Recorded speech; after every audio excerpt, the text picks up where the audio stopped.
Olha, eu acredito que a BNCC, a importância da BNCC é que agora a gente tem o mínimo, né, que a gente tem que trabalhar com os nossos estudantes.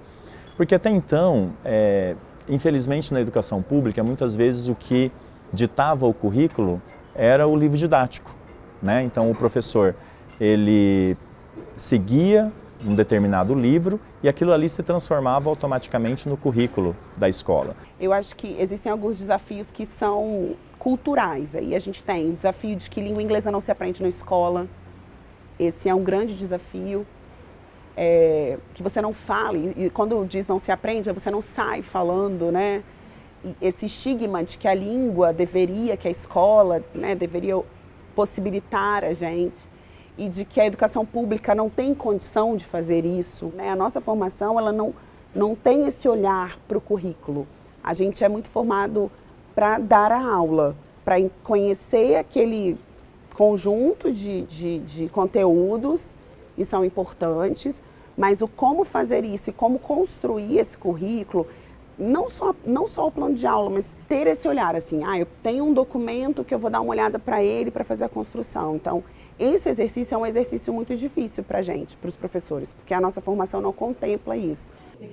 É um movimento inverso, porque para nós a gente parte da tarefa, da unidade, do pequeno para o maior, né? Então, como a gente parte da tarefa e das unidades didáticas para pensar o currículo, a gente ficou bem assim impactada com a fala de ontem, porque a proposta é inversa, é partir primeiro da habilidade, das expectativas, avaliar para depois chegar à tarefa. E um outro aspecto foi estudar a taxonomia de Bloom, que até então a gente não tinha assim, conhecido muito bem, e por meio dessa formação do Conselho Britânico a gente está estudando isso, facilita entender alguns verbos, os objetivos que a gente tem lá na construção do nosso currículo, que a gente chama de local, mas que ele precisa estar coerente com o que está acontecendo no resto do país, né, e do próprio Paraná. O currículo, ele é uma ferramenta de planejamento, de gestão escolar, de gestão pedagógica e principalmente de planejamento pedagógico para a sala de aula. Se ele não servir a esse propósito para o planejamento da sala de aula, ele não funciona como currículo. Então, o currículo, para conseguir cumprir essa função de planejamento para a sala de aula, para auxiliar o professor, o coordenador pedagógico, né, uma rede de escolas, a escolher material, a montar as aulas, a montar as avaliações, ele precisa de uma determinada estrutura.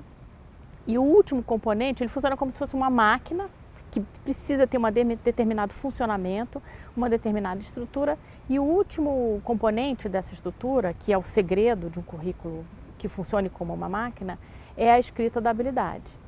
Se as habilidades não estiverem bem escritas, e há uma fórmula para escrever, que é um verbo, em geral no infinitivo, que tem que ser observável, que vem da proposição da taxonomia de Bloom, com um complemento, pelo menos um complemento que qualifique esse verbo, né?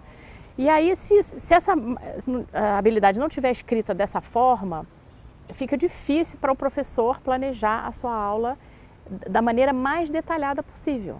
O currículo, os estudos curriculares acabam gerando uma impressão negativa nos docentes formados no Brasil em relação às possibilidades de um currículo. E de maneira nenhuma, aquilo liberta o tempo do professor e a cabeça do professor para pensar nas melhores formas de fazer aquele currículo acontecer em sala de aula, os melhores materiais, as melhores estratégias de ensino, etc.